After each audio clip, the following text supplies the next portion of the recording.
Or sacaste la tablet or no? Hi, great, great Monday morning. It is a beautiful morning in the city of Brownsville, Texas, and I actually forgotten that I pressed the button. But that happens when you're getting older and losing your hair, or your hair is thinning out. It's okay. It's kind of an interesting deal. I was um, I was here and I was like running into watching Frankie's show, and I thought, well, let me watch it. I didn't get to see it this morning. I didn't realize he was on live. He just finished actually at right now. I'm very very surprised. You shouldn't be doing a show at all. But he brought up something. It's kind of I'm glad that I actually got the later part of it because I didn't want to hear all the other crap that he was talking about. But there was something that was interesting to me in regards to him mentioning what happened at BISD. ¿Está bien? Sí, se ve horrible. Se ve como medio turbio. Sí, lo va a cambiar. Sí, cámbiala. It's good to have folks that care about you enough to make you coffee in the mornings. Good morning, Royal. I'm still waiting for you to tell me when you're going to come on.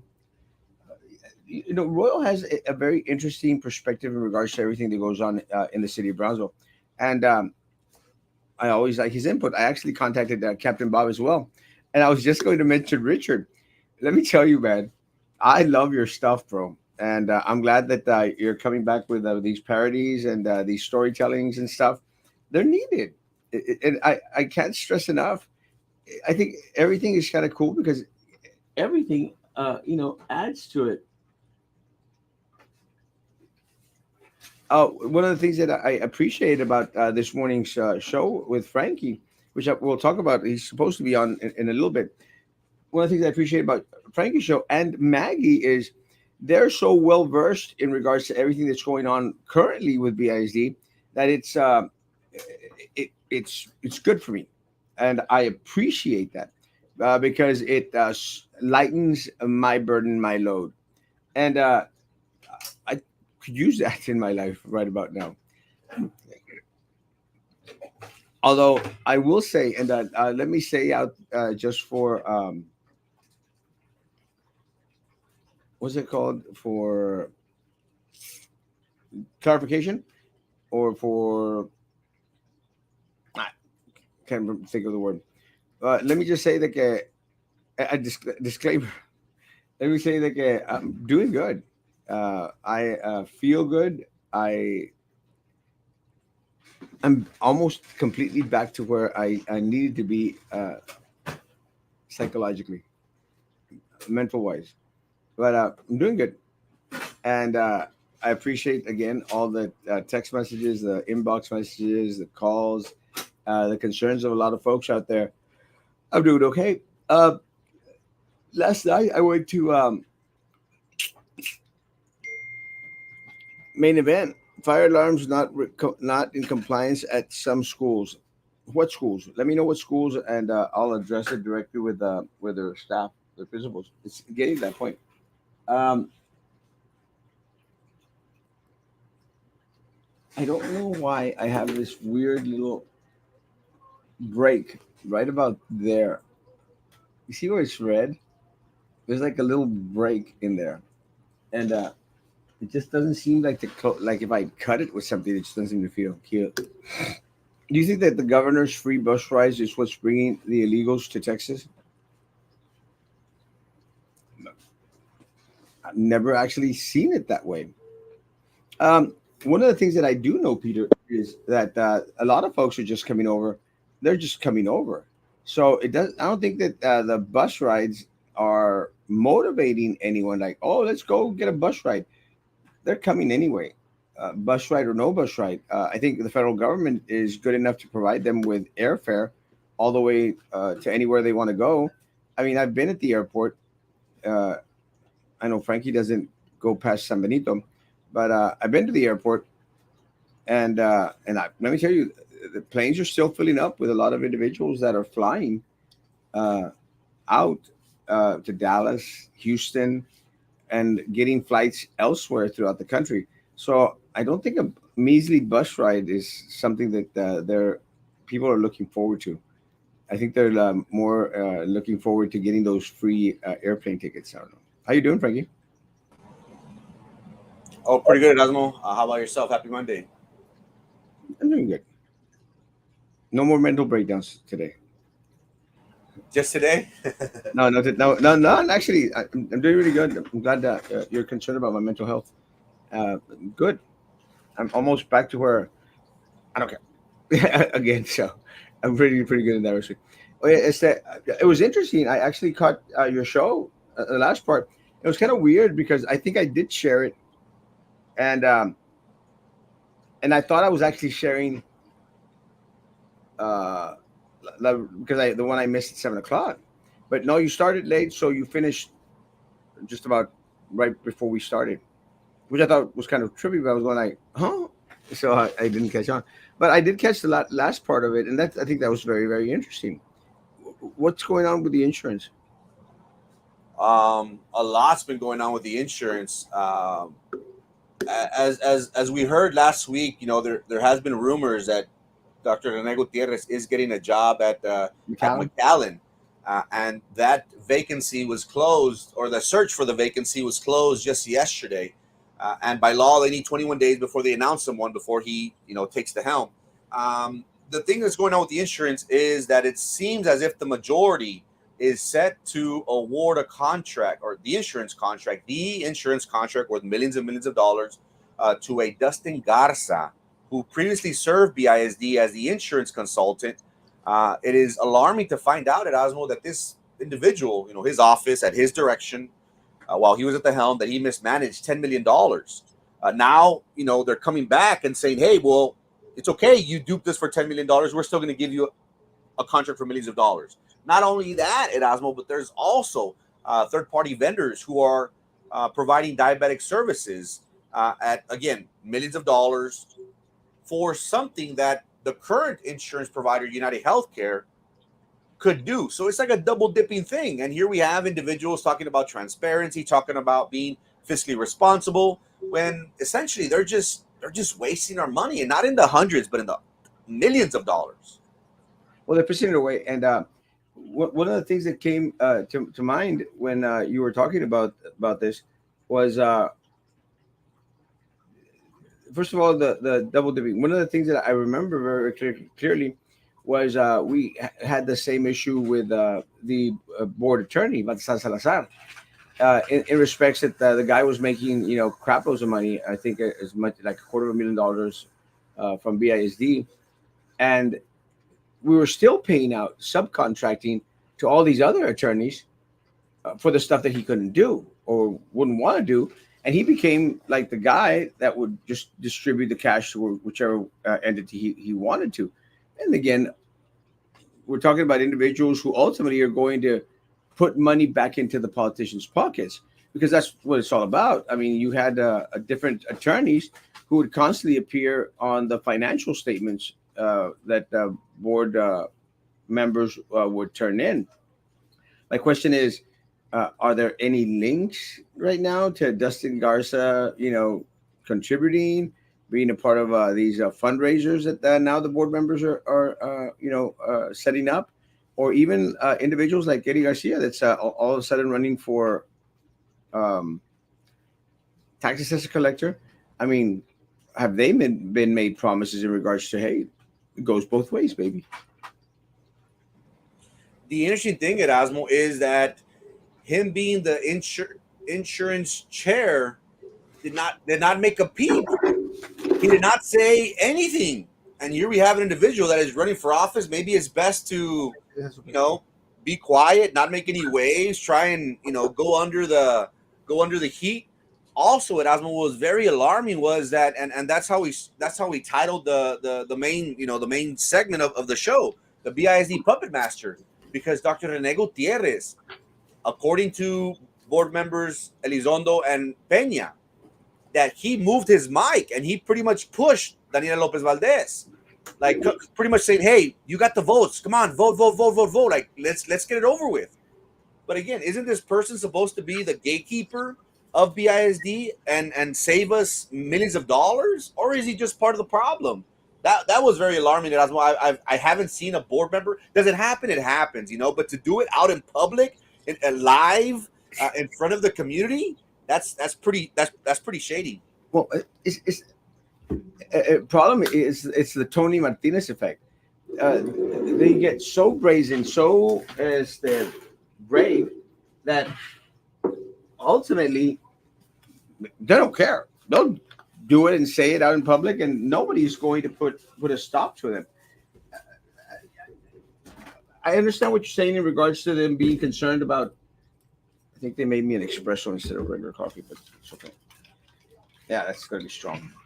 Uh, I understand the fact that they feel that they're untouchable, and I think that's part of the conversation that Rene Gutierrez had with Daniela. Daniela, we're the majority.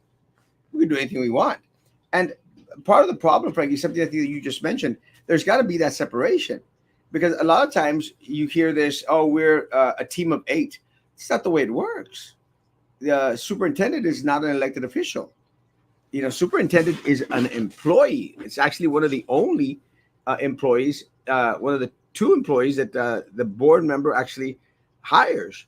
Nobody else at the district, no principal, they do not answer to the board members. And this is where it gets very, very muddled up, because they answer to the superintendent and the superintendent answers to the board. It's not the other way around. And unfortunately, after seeing your show and seeing what's going on, unfortunately, it seems like it's the other way around. They answer to the superintendent. But the question is, why? I mean, why is that? Do they owe him favors? Have they all, gotten something or other? Does he have things on them? You know, to the point that doesn't matter. What they should be striving for is the team of 7.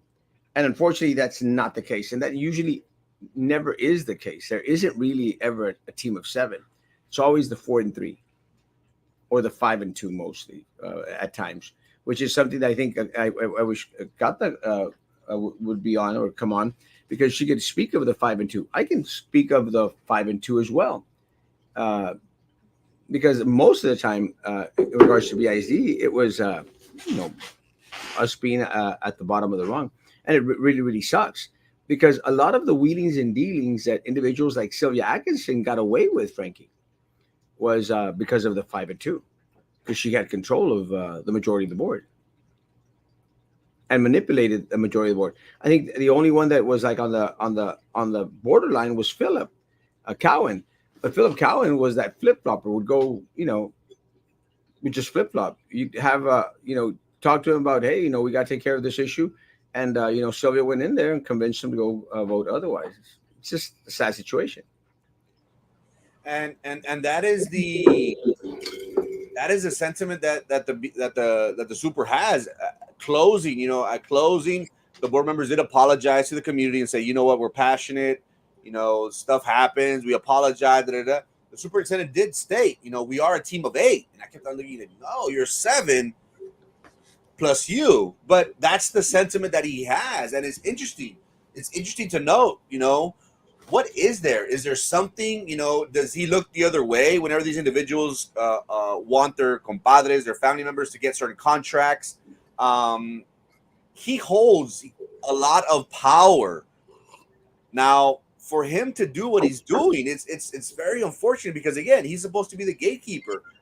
But that's politics. That's BISD politics, unfortunately. But it shouldn't be that way. Well, it shouldn't be that way, and it's really unfortunate, uh, because ultimately there never is any money, Frankie. There never is any money for raises, to upkeep schools, uh, to fix things that are being mismanaged. I mean, I just got message that the uh, fire hydrants or the fire extinguishers in schools, they haven't been certified. Are we putting our kids' safety at risk so that somebody can make a buck? And that's what ultimately is really, really very unfortunate. because the priority is not necessarily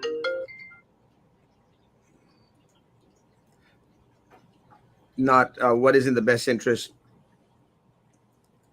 of and and all.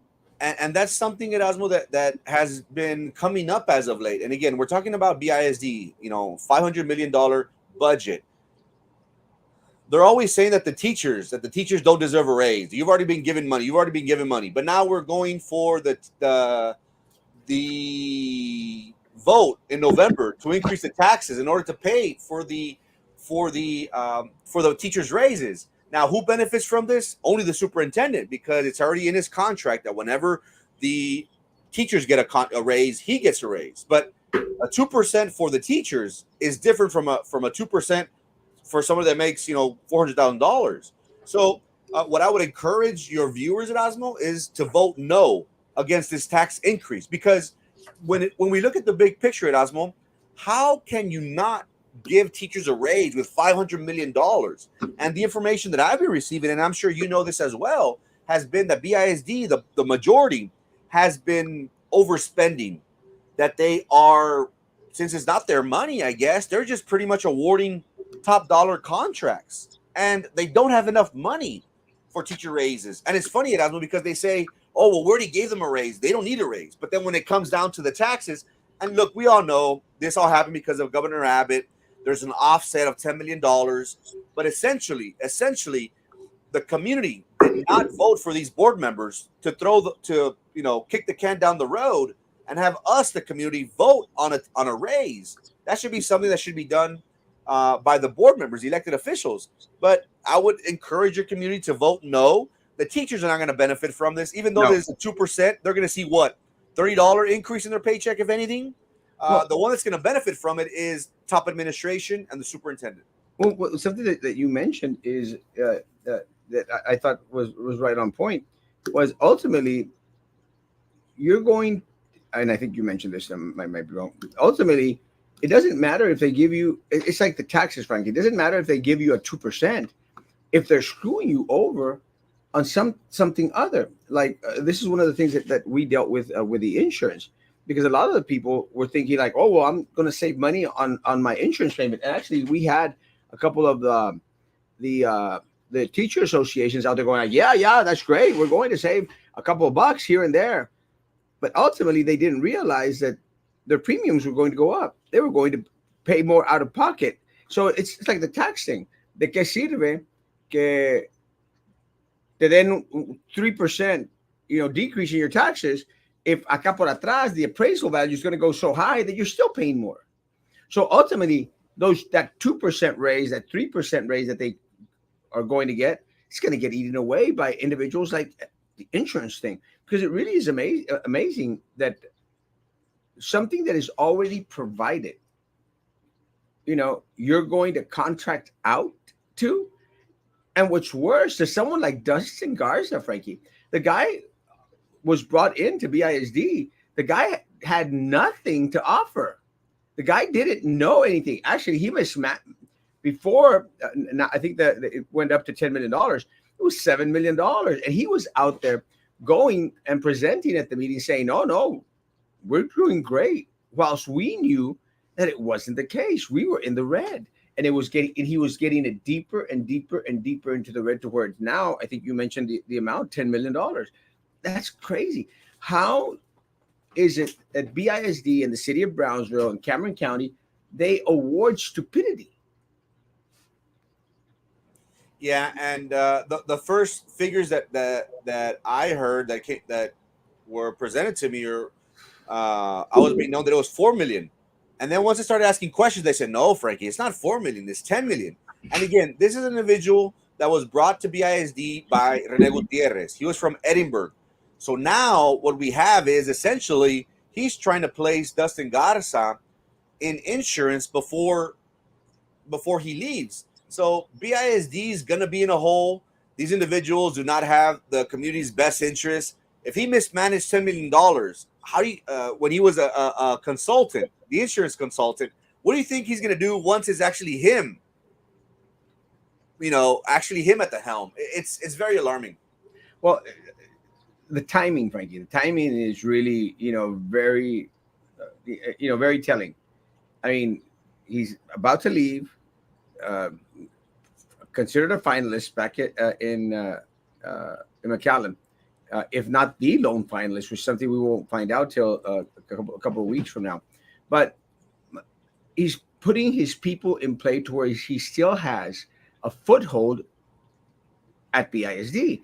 And it's something that I think that we learned back in the day that he did with Edinburgh, because slowly he started to bring his Edinburgh people here while still maintaining his little contract services over there. It's just the same thing. I mean, you're talking about a guy that, and someone made mention to me. They said, "Well, Asmo, are they going to promise him the same amount of salary?" I said, "Well, we don't know the details as of yet in regards to what his salary is going to be. But at the end of the day, Frankie, the salary is a small portion at times to something that you mentioned, to the millions, the tens of millions that could be made out of shuffling these contracts to different individuals. That's where the money is. It's not the $400,000, which is a crazy amount of money. That's not where the money is. The money is in the half a billion annual budget that is being brought to the table by BISD. The 375 400 400,000 budget that Edinburgh has, and the 400,000 that McAllen has. That's where the money's at. Is making sure that you have your people where they need to be. Also, it's important for us to note that he's already, what's the word, vested. He already has 5 years of making $400,000, so he could retire. And once he retires, it will be as if he was making $400,000. So it really doesn't matter what Edinburgh is going to pay. And don't get me wrong, money, McCadden, I'm sorry, McCadden. Don't get me wrong, money is important, but he's ready to retire. He's on the other side of the spectrum. So if he's making $300,000, being closer to home, if he retires in a few years, he's going to retire at 400K. So he played it well. He has played the game very, very well. And, hats off to him. Has he done what's in the best interest of BISD? That's up for debate. But an individual who came down from Edinburgh, who really worked it and has used the majority to his advantage, the guy's winning. And again, the real money is in the contracts that you award. That's where the real money is at. And that's one of the things that, again, I had a conversation with someone that said, Asmo, well, I don't think anyone's going to pay him $400,000. I said, that's not the fat pig. No es el becerro gordo. El becerro gordo son los contratos. All the other subcommittees that are out there, Frankie, that ultimately continue to bleed dry the district, our city, and our county. Those are the ones that are in control of everything that goes on. And it's very, very, very telling and very, very smart, if you want to put it that way, that people like Dustin Garza, an individual that hurt the district, is going to get awarded a contract, a very hefty contract for something that is already provided anyway. Now, this is just one, Frankie. I remember back in my day, we had the discussion about security. They were planning to bring in this guy from McAllen as well to come do security for the district. You're going like, why? We've got our police force. Why do we need an extra, entity? But again, it's the way that they award contracts.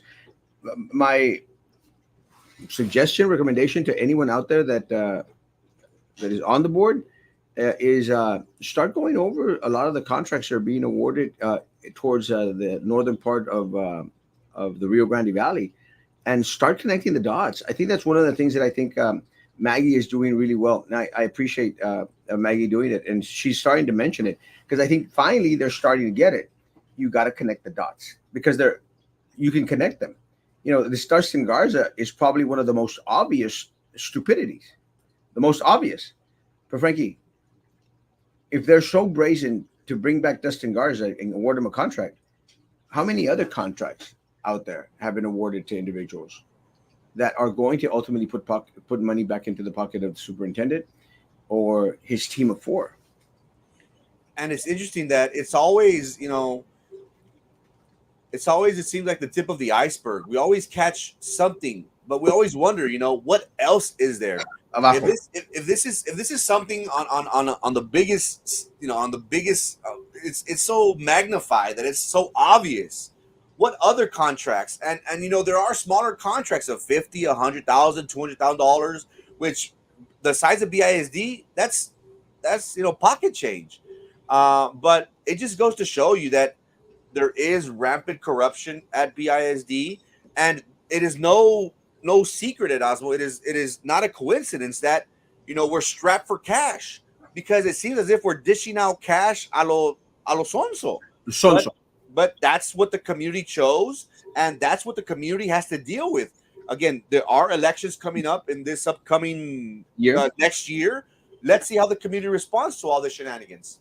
Something that Yasmin mentions is so very very true.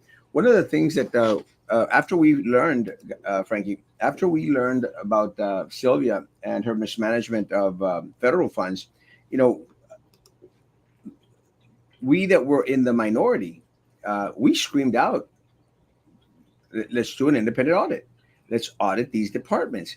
Rene Gutierrez refused, Frankie.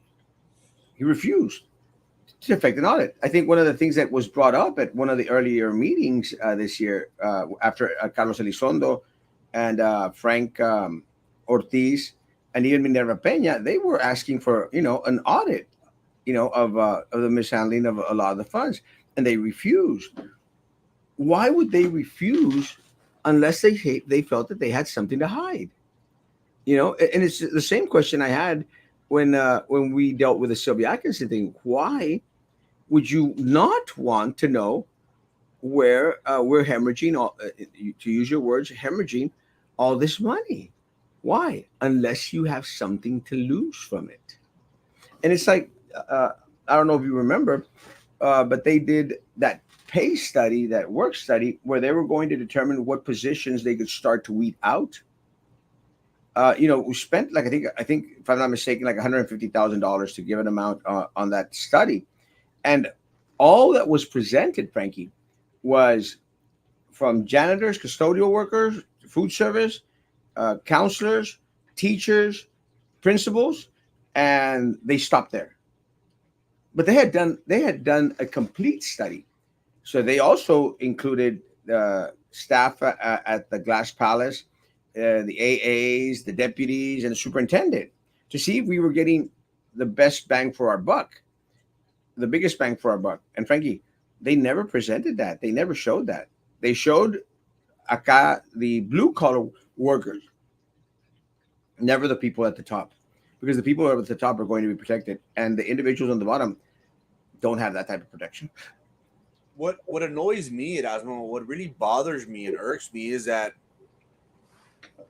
why do we have audits? Like, ideally we have audits to see, where there is a loss, where we're losing money, what makes us money. But at the end of the day, if we have Tanasca, for example, the rice is in the pudding. We have individuals who knew that this Tanasca plant was not going to come into fruition, and they still build as if it was, and they hid that information from the public. And what has local law enforcement done? Nothing, not a peep. Nothing. So I don't have faith, and I hate to say this, and I know people are gonna say something about it, but why do we have an audit if we're not gonna do crap about it? It's as if we're just gonna waste money and be like, oh yeah, it's there, but do we actually do something about it?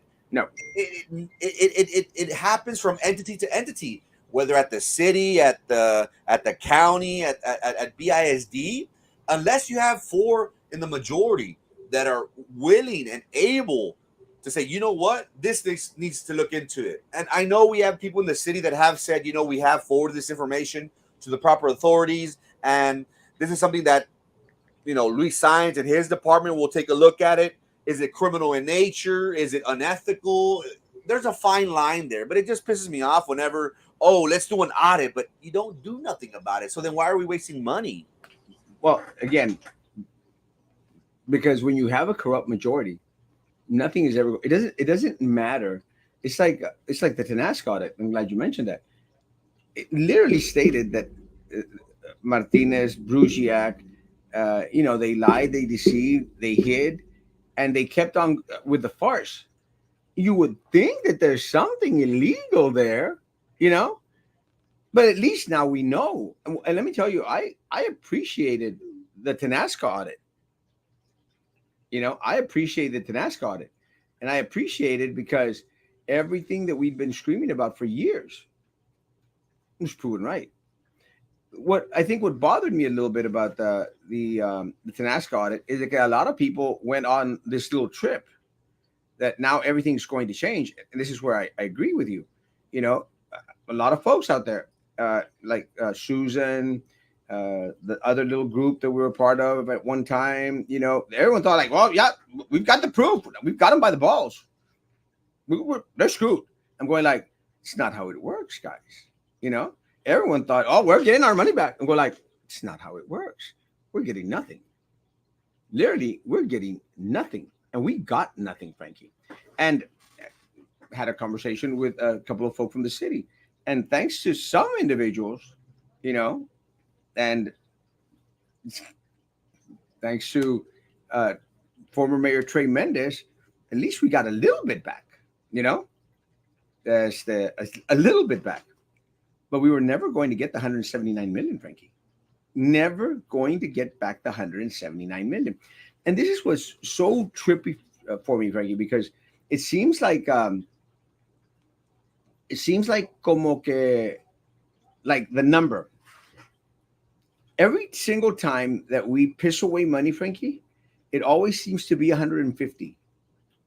I don't know why. Call me crazy, but when we did the marketing, the sign that I have here at my office, this sign cost us 150,000 dollars because it was that marketing campaign that they paid Oliveira, that guy from San Antonio, relative to the Oliveiras. 150,000 dollars. I have a sign here that I paid $86 for, but we paid the 150,000. So it always seems to be 150. With Tenasca, Frankie, we probably got back or distributed 29 million, but they pissed away 150 million. And ultimately, it's always the same players, Frankie. It's like Eddie Trevino, uh, the Ambutex, and the other. It's always the same players. And it's the same thing with BISD. Justin Garza. It's the same players. You know, all these little contracts out there. It's the same players. Es como decíamos, es la misma puerca nomás que revolcada. It's the same pig. It's just somebody put a dress on it. So Dustin Garza is the pig that Rene Gutierrez put a dress on and paraded in front of the four.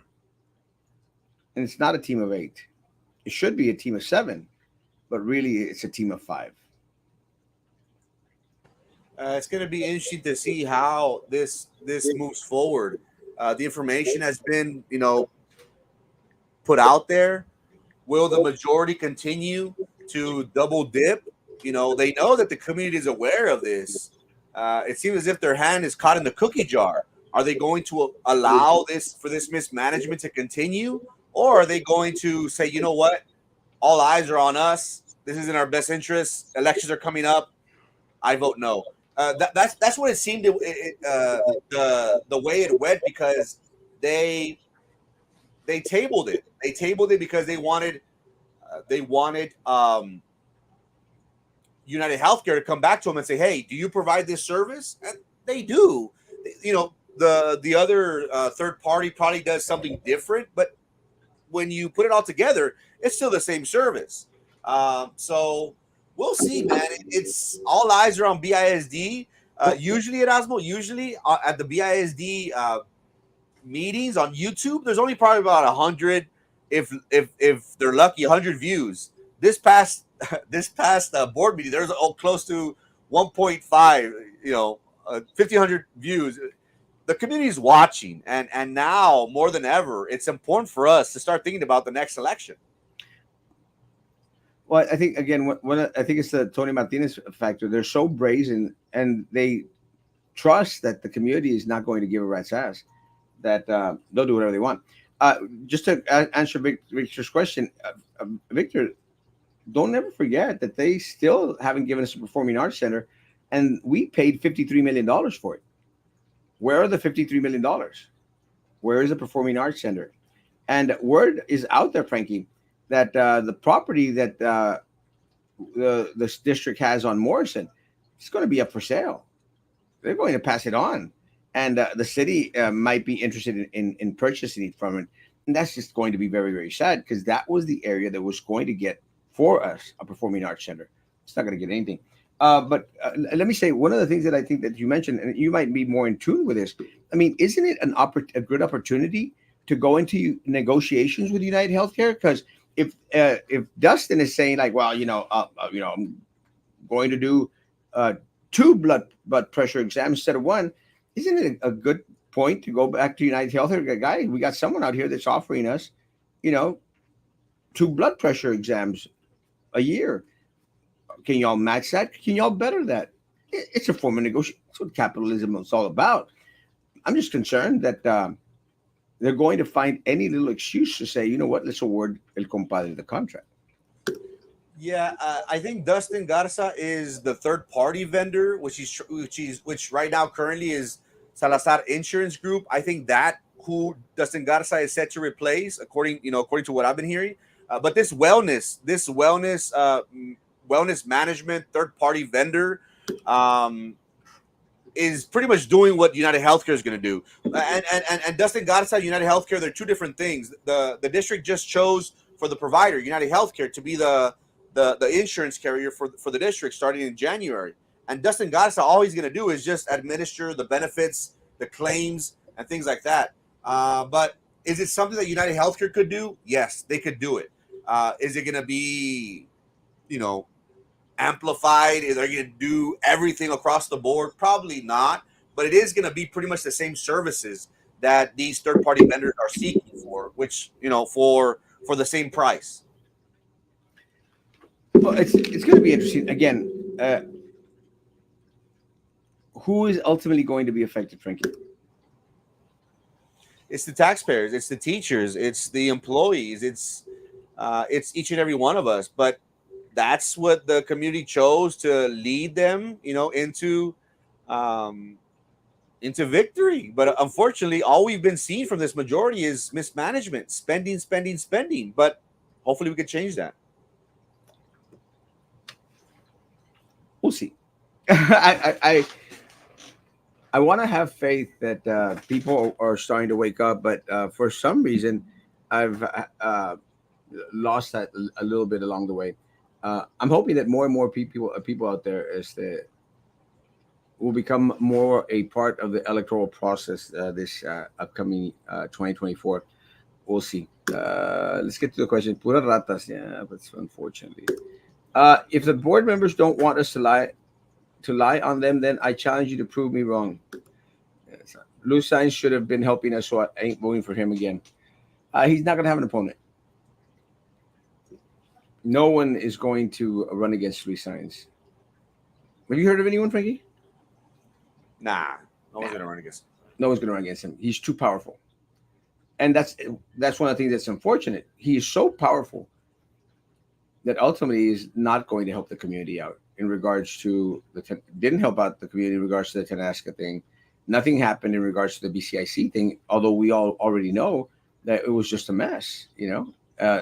Nothing is going to happen with the BIZ. Luis Sainz is more concerned with Class B misdemeanors than dealing with millions and millions and millions of dollars being funneled away from the citizens of this community. Unfortunately, I'm sure outside audits are mandated, but sometimes they might be made by a compadre. For example, Eddie Trevino still managed to profit. He was their attorney. The audit only serves those conspiracy theories because they get vindicated. Yes, and that's what I think. One of the things, and I'm not trying to put words in Frankie's mouth. I think one of the things that I disagree with Frankie. I want the audits. I want independent audits because I want the community to know that I was damn right.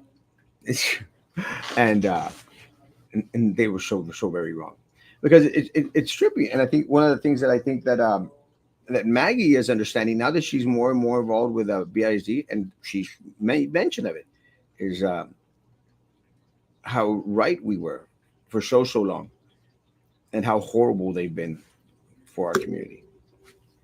Gaslighting seminar free for the public at the local institution.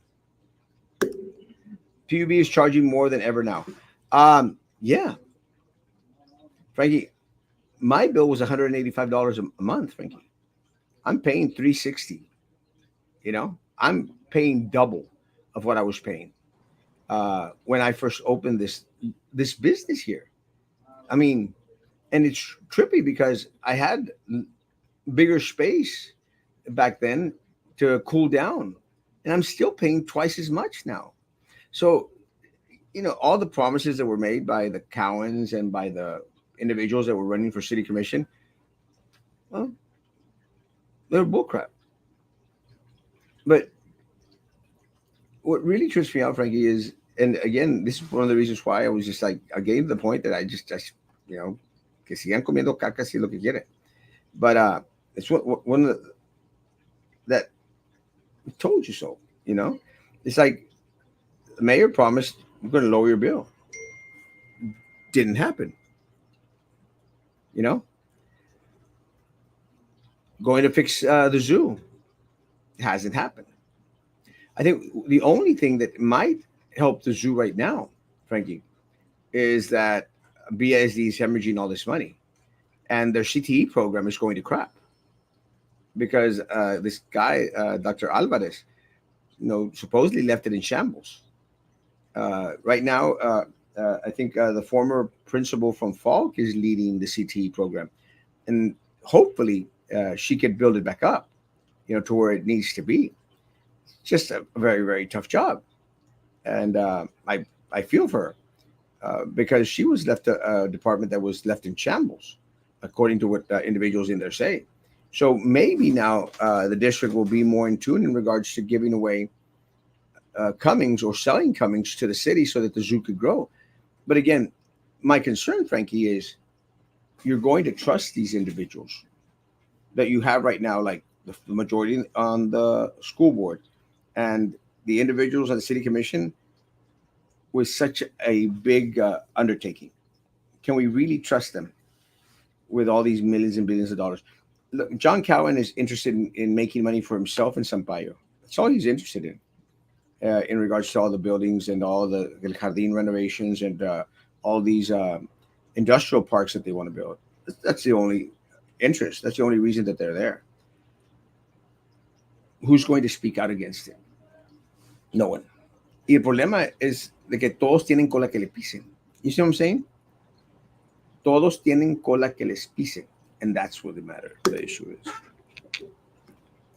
Good morning, handsome guys. Well, just one. Where are BISD taxes? Million plus, and we're supposed to be the art center. Yeah, that's not gonna happen. I hope these teachers finally no, vote for incumbent board members. I hope they're enough screwing for BISD. I don't have faith in the BISD voters. We'll see. Como decía, I hope that I'm proven wrong. You know.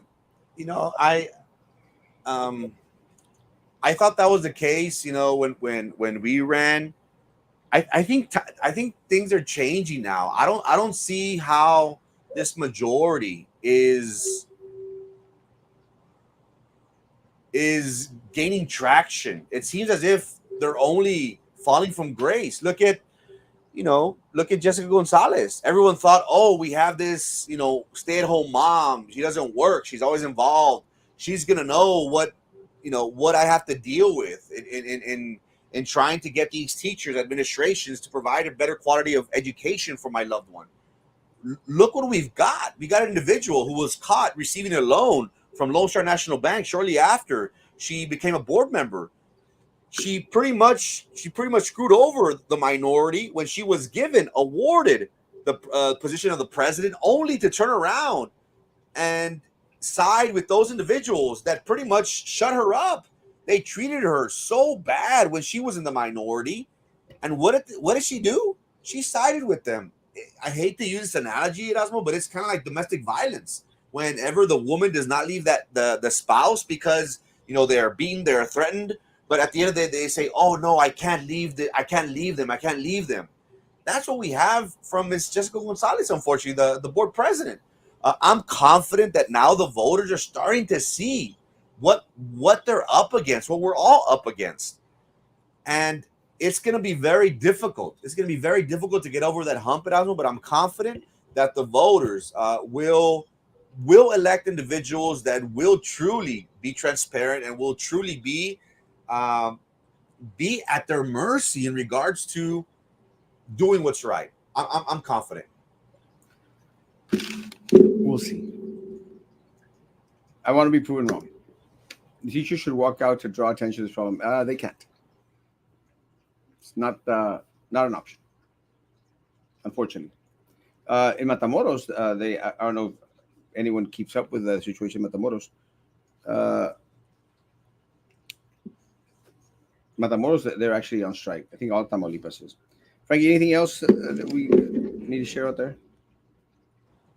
Now, have a good work week, everyone. Guys, rise up challenge. No one's going to run against free science. No. Have a great week, guys. Tonight at 9 p.m., I think Captain Bob wants to come on. That should be an interesting one. We'll see what he thinks about the BISD because I think he's a big old buddy of Rene Gutierrez. So we'll see what happens. Thanks for coming on, Frankie. You're a lifesaver. Guys, have a great day. See you tonight at 9 p.m. Be good to each other. Continue to be good to me. God bless.